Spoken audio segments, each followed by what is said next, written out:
Hi, I'm Scott with Rapid Response, and we're doing a quick video tutorial on the Level 1 transfuser today. This Level 1 transfuser is a machine that we use a lot in the ED and the ICU for rapid transfusion of blood products. So FFP and RBCs are the only products that go through here. And then of course you want to prime the tubing with NS. So today we've already primed the tubing because it's pretty basic, and it's just like priming any other tubing for the most part. And also just like with any other tubing, you do want to make sure that the areas where the tubing could be disconnected, you want to make sure these are tight, because when you put this under pressure, you will quickly find out if they're not tight and secure. So once you have it primed, you want to put this, it's not labeled number 1, but the blue part here, the blue tip, is the number 1 piece. It goes in, and you put this in first. And you want to have the warming tubing to the left and the other tubing and the filter to the right. So you just push this in. That's an easy little slide in. This part is a little more tricky. You have to get the round portion of the tubing with the black clip lined up, and then you want to have it fully seated, and you'll know if you hear it click down.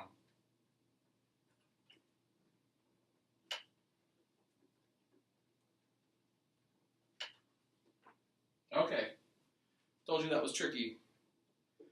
So it's seated down, and the next step then is to put in the filter, and this is where your blood filter is in here. This just goes right on this black clip, and you want to make sure that these tubes are facing to the right or away from you. This little clip down here is the air detection chamber. And the metal clip goes down, and the plastic part needs to come down, so there's room for you to put this tubing in here. And then once it's in, you just push this plastic part back up and make sure the metal clip is clipped again. This is the warming chamber, and this can warm the fluid between 36 and 40 degrees, depending on how fast you're transfusing the fluid through it. This is the warming side and the patient side, because it's a thicker tubing, because there's an outer tubing that warms and keeps the inner tubing. That's how it warms the inner tubing with the fluid in that tubing. So once you have it primed and you know you're going to give a couple of units of blood, you want to switch these over. So now just pretend this is blood that you have spiked. And there's little clips on the inside of the plastic door to hold the fluid up for you. And you just want to make sure that you don't get it trapped on the sides or kinked the tubing down here. And then you close the black clip over the side. Then you do it on the other side as well.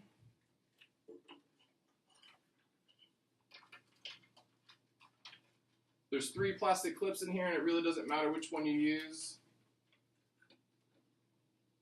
And you, again, make sure it's not kinked, close it here, and then there's a big green button here for turning it on.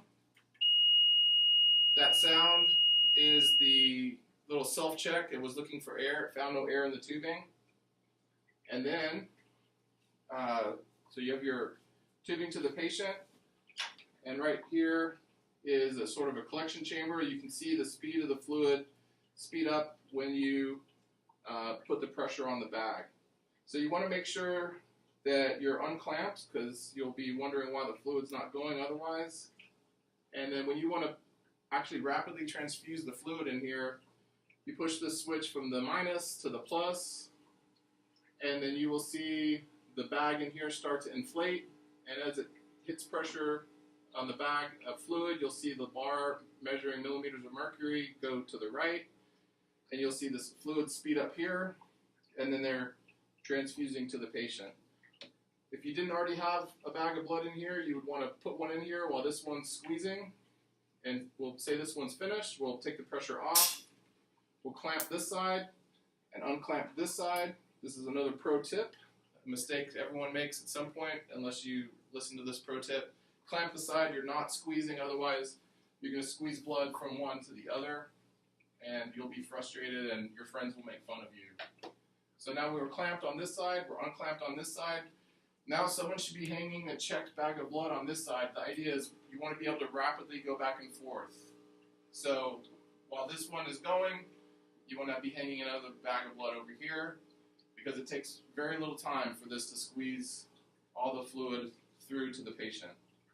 So we're going to go ahead and stop this one and clamp it back off. And the button for turning the machine off is right next to the on button. And so that is really the highlights of the level 1 transfuser. There's a manual hanging on every level 1 transfuser. Don't feel bad if you need to use the manual. If you want to call the rapid response team and you want a little help setting it up, please feel free to call us on 2196.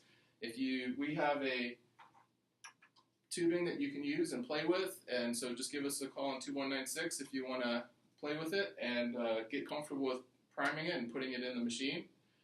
And we'll look forward to seeing you in the ED.